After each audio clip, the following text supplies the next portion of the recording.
तो बात करते हैं डायग्नोस्टिक इवेल्युएशन की। फर्स्ट ऑफ ऑल क्या है, हिस्ट्री कलेक्शन है। तो हिस्ट्री कलेक्शन में क्या देखेंगे कि जब मरीज आएगा तो पूछेंगे कि आपको कब से दर्द था, दिन में कितने बार आता था, यानी कितने एपिसोड में आता था, क्या अगर क्या आप मान लीजिए ब्रश करते थे या खाना खाते थे तो क्या ट्रिगर करता था क्या, ये सब उससे जो है हिस्ट्री कलेक्शन में लेंगे। आपके फादर को, ग्रैंड फादर को तो नहीं था ये, है ना। नेक्स्ट है फिजिकल एग्जामिनेशन। तो फिजिकल एग्जामिनेशन में क्या करेंगे, फिजिकल एग्जामिनेशन में क्या होता है कि कुछ फेशियल, जैसे कि क्या आपको पता है कि ट्राइजेमिनल नर्व्स जो है वो फेस में होता है, ठीक है। तो कुछ ऐसे पॉइंट्स होते हैं जिसको कि अगर आप दबाओगे, प्रेस करोगे तो ट्राइजेमिनल नर्व्स जो है ट्रिगर होता है, ठीक है। तो उस तरह से जो है हम चेकआउट कर सकते हैं कि मरीज को कितना सीवियर पेन है ना। नेक्स्ट बात करते हैं नर्व फंक्शन स्टडी। देखिए इसके नाम में छुपा है फंक्शन, तो नर्व का फंक्शन उसकी आप स्टडी कर रहे हो, है ना। तो फंक्शन का मतलब क्या होता है, function and in the sense कि नर्व का क्या फंक्शन है। नर्व का तो एक ही फंक्शन है, मतलब मेन जो फंक्शन है वो है सिग्नल को ट्रांसमिट करना। यानी कि नर्व फंक्शन स्टडी में हम क्या करते हैं, नर्व फंक्शन स्टडी में हम नर्व का जो सिग्नल होता है उसकी स्पीड को चेक करते हैं, उसकी वेलोसिटी को चेक करते हैं कि सिग्नल जो ट्रांसमिट हो रहा है वो कितनी जल्दी से हो रहा है, क्या उसका स्पीड है ना। नेक्स्ट बात करते हैं सीटी स्कैन और एमआरआई। तो सीटी स्कैन एमआरआई इसलिए करते हैं क्योंकि आपने यहाँ देखा था इटियोलॉजी में जो ट्राइजेमिनल नर्व्स है वो किसी ब्लड वेसल्स के द्वारा दब जाता है ना, कम सप्रेस हो जाता है, इंजरी हो जाती है। तो ये सब एमआरआई में चेक कर सकते हैं। नेक्स्ट बात करते हैं इलेक्ट्रोमायोग्राफी। इलेक्ट्रो का मतलब क्या होता है, इलेक्ट्रिक करेंट। मायो का मतलब क्या होता है, मसल, ठीक है।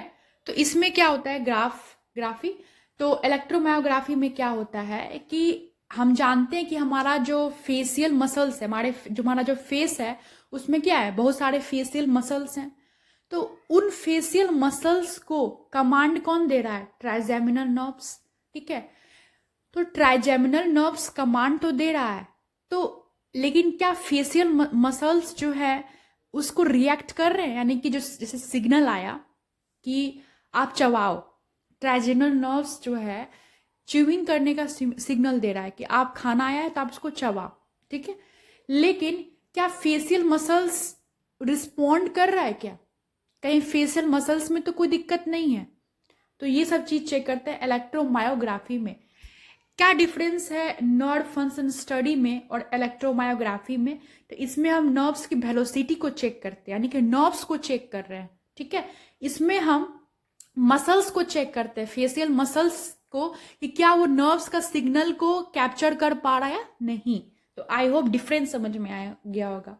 एक बात और कहना चाहती हूँ मैं, कि मैं चाहूँ तो इस टॉपिक को 8 मिनट में खत्म कर सकती हूँ, लेकिन मैं कॉन्सेप्ट से कोरिलेट करवाती हूँ ताकि क्योंकि पॉसिबल नहीं है चीज़ों को याद रखना। अगर आप कॉन्सेप्ट समझोगे तो आपको याद करने की ज़रूरत ही नहीं पड़ेगी, ठीक है। नेक्स्ट बात करते हैं मैनेजमेंट। तो first of all anti convulsion drug, हमें पता है कि इपिलेप्सी जब होता है, बड़ा फेमस है, इपिलेप्सी के कंडीशन में हम एंटी कन्वल्सन देते हैं। लेकिन जब भी न्यूरैल्जिया होता है, यानी कि कहीं भी नर्व में पेन अगर होता है, उसमें हम एंटी कन्वल्सन ड्रग्स देते हैं, याद रखिएगा। जिसमें कि बहुत फेमस है कार्बा, ठीक है, कार्बामेजेपिन, जिसे हम फर्स्ट लाइन ऑफ ड्रग भी बोलते हैं, ठीक है। ये क्या करता है, पेन को स्लो करता है। नेक्स्ट बात करते हैं एनालिसिस। तो क्या होता है ना कि जो नॉर्मल पेन किलर आप खाते हो, मान लो सर में दर्द हुआ, आप नॉर्मल पेन किलर जो खाते हो उससे नर्व पेन ठीक नहीं होता है, ठीक है। नॉर्मल पेन किलर से, पेन किलर में जैसे एक मॉर्फिन है वो आप दे सकते हो, ठीक है। नेक्स्ट बात करते हैं सर्जिकल मैनेजमेंट की। तो सर्जिकल मैनेजमेंट में देखें तो फर्स्ट जो सर्जिकल मैनेजमेंट है इसे हम क्या करते हैं, राइजोटॉमी। टॉमी का मतलब आप सभी जानते हैं, कट करना, रिमूव करना। तो कहता है कि राइजोटॉमी में क्या होता है कि रिमूव करते हैं जो अफेक्टेड नर्व है उसके पोर्शन को, रिमूव ऑफ, बेसिकली यहाँ पे पोर्शन होगा, remove of A portion of A affected nerve. Affected nerve कौन है यहाँ पे, ट्राइजेमिनल नर्व्स। तो उसके कुछ जो पोर्शन है उसको हम रिमूव करते हैं।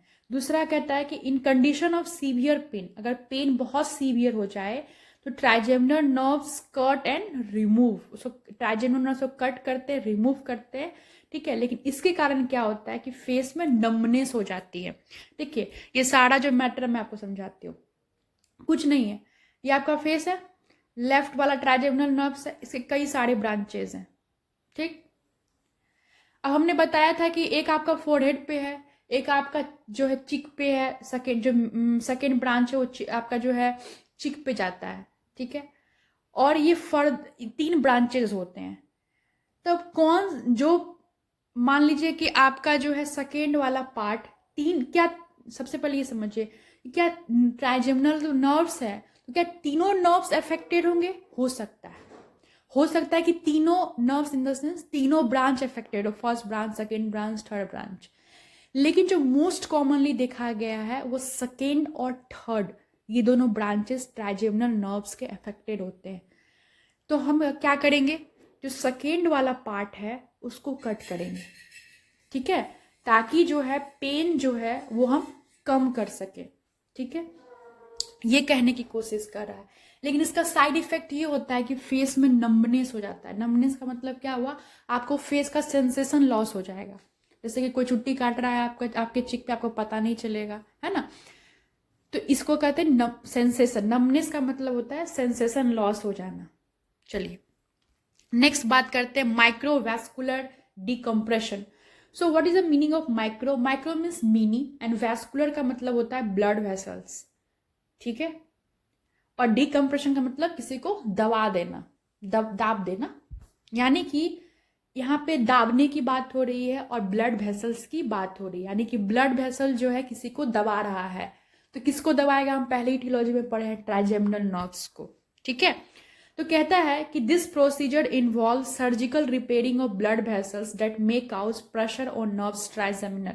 इसमें क्या होता है कि वैसे ब्लड वेसल जो ट्राइजेमिनल नर्व्स को, जैसे ये ब्लड वेसल्स है, ये आपका ट्राइजेमिनल नर्व्स है, ये आपका ब्लड वेसल्स है, ये आपका ब्लड वेसल्स है, ये प्रेशर कर रहा है। तो हम क्या करेंगे कि इसमें सर्जरी करते हैं ताकि ब्लड वेसल्स को रिपेयर करें। रिपेयर क्या करते हैं, कुछ नहीं करते हैं। जैसे ट्राइजेमिनल नर्व्स के बीच में क्या हो रहा है, ब्लड वेसल्स आ रहा है दोनों तरफ से, तो हम क्या करेंगे, ट्राइजेमिनल नर्व्स और ब्लड वेसल्स के बीच में गैप बना देते हैं, गैप कर देते हैं। क्या करते हैं, गैप कर देते हैं, ठीक है, गैपिंग करते हैं। इस प्रोसीजर का मेन उद्देश्य ये होता है कि गैप बना देना ट्राइजेमिनल नर्व्स और ब्लड वेसल्स के बीच में, ठीक है। तो आप यहाँ पे देखिए, ये आपका क्या है, आर्टेरी है, ब्लड वेसल्स है, ठीक है। यहाँ पे भी आर्टेरी है, ब्लड वेसल्स है, ये आपका ट्राइजेमिनल नर्व्स है। तो इस दोनों के बीच में आप गैप कैसे बनाइएगा, तो क्या होता है, एक कैथेटर की मदद से ब्लड वेसल और ट्राइजेमिनल नर्व्स के बीच में बैलून को इन्फ्लेट कर जाता है। वहां पे बैलून आप देख रहे हो, यहाँ पे बैलून, तो ये जो बैलून है इसको इन्फ्लेट क्या कर दिया जाता है ताकि दोनों के बीच में गैप बन जाए और जो प्रेशर उत्पन्न हो रहा था वो नहीं हो जाएगा। तो ये जो है एक प्रकार की ब्रेन सर्जरी है, ठीक है। आप देख रहे हैं इस तरह से यहाँ पे कट करके चीरा लगा के आता है, तो एक प्रकार की क्या है, ब्रेन सर्जरी है। नेक्स्ट बात करते हैं नर्सिंग मैनेजमेंट की। तो फर्स्ट नर्सिंग मैनेजमेंट क्या कहता है, मैं आपसे थोड़ा सा रीड कर देती हूँ। कहता है कि भाई आप पेशेंट का जो जनरल कंडीशन है वो देखिए, उसके बाद क्लाइंट को कहिए कि वैसे चीजों से वो परहेज करे जिससे जो ट्राइजेमिनल नर्व से वो ट्रिगर हो रहा है और उसको दर्द उठ रही है, ठीक है। जैसे कई बार क्या होता है कि ठंडा चीज खाते हैं, आइसक्रीम खाते हैं, तो होता है ना कि दांत में सिप सिप जलन टाइप से सिप सिप करने लगता है। ठंडा चीज खाने से जनरली क्या होता है कि जिसको मान ली पहले से ही प्रॉब्लम है, तो ट्राइजेमिनल नर्व्स क्या हुआ, एक्टिव हो, उसको कहेंगे कि ठंडा चीज भाई नहीं खा, ठीक है। नेक्स्ट बात करते हैं avoid food that are too cold और हॉट, या ही गया। या फिर आप यहाँ पे ये भी कर सकते हो, avoid factor that trigger the trigeminal nerves. इसमें से कोई स्पाइसी फूड है, स्पाइसी फूड खाते तो आपका पूरा जो मूल हरने लगता है ना पूरा, तो वो सब क्या कर रहा है, आपके फेस को ट्रिगर कर रहा है, ट्राइजेमिनल नर्व्स को ट्रिगर कर रहा है, ठीक है। तो इस चीज को क्या करेंगे, अवॉइड करेंगे। नेक्स्ट बात करते हैं chew food in the affected cotton pad gently wash and oral hygiene. Oral hygiene को हमेशा मेंटेन करके रखना है, ठीक है। नेक्स्ट बात करते हैं कि क्या करेंगे, क्लाइंट को टीच करें, मतलब क्लाइंट को बताएंगे कि जो है सेंसरी लॉस हो चुका है। सेंसरी लॉस तो होगा क्योंकि ट्राइजेमिनल नर्व्स क्या कर रहा था, एक ट्राइजेमिनल नर्व्स एक प्रकार का मिक्स्ड नर्व होता है। ये मिक्स्ड नर्व क्या होता है, तो वैसे नर्व जो सेंसरी और मोटर दोनों काम करे। मतलब सेंसरी का मतलब जैसे आपको कोई मारा तो आपको फील हुआ, this is called sensory. And what is motor, तो मोटर का मतलब जैसे कि आप चबा रहे हो, ठीक है, दिस इज कॉल्ड मोटर। वो कमांड दे रहा है आपके बॉडी को, आप किसी को एक लप्पड़ मार रहे हो, एक थप्पड़ मार दे, दिस इज मोटर, कमांड कर रहा है बॉडी आपको। तो ये दोनों है, सेंसरी लॉस हो गया है, ये मतलब मरीज को अच्छे से समझाना है। और जब नॉर्मल सलाइन होगा उसको, मतलब नॉर्मल सलाइन जो है, आप ऐसे समझ सकते हैं कि जो उसका फर्स्ट ब्रांच है जिसको हम ऑप्थेल्मिक बोले थे, तो वो क्या हो रहा था, आई में जा रहा था, ट्राइजेमिनल नर्व्स आई में जा रहा था। तो उसको जो है जो अफेक्टेड पार्ट है उसको जो हम इरिगेट करेंगे दिन में 2 से 3 बार। आपने पढ़ा होगा आई इरिगेशन, ठीक है। तो उसमें कुछ नहीं करते, नॉर्मल स्लाइन से आई को वॉश करते हैं। तो वही कह रहा है क्यों करेंगे, ताकि कॉर्निया के अंदर कोई इन्फेक्शन नहीं हो, क्योंकि अगर इन्फेक्शन होगा तो इन्फेक्शन फिर फर्दर कहाँ चला जा सकता है, ट्राइजेमिनल नर्व्स में जा सकता है। इसलिए मैं बोली थी ओरल जो हाइजीन है उसको मेंटेन करना। क्यों, आप रेगुलर ब्रश नहीं करोगे, जर्म्स फैल जाएगा, फिर वो आपके जो है ट्राइजेमिनल नर्व्स को अफेक्ट करेगा।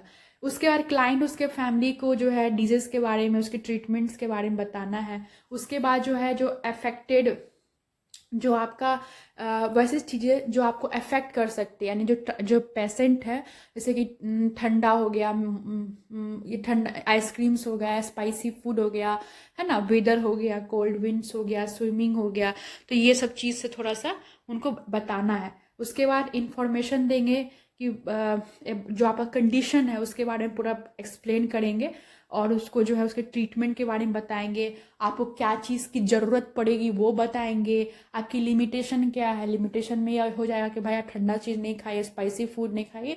यही सब इसका नर्सिंग मैनेजमेंट है।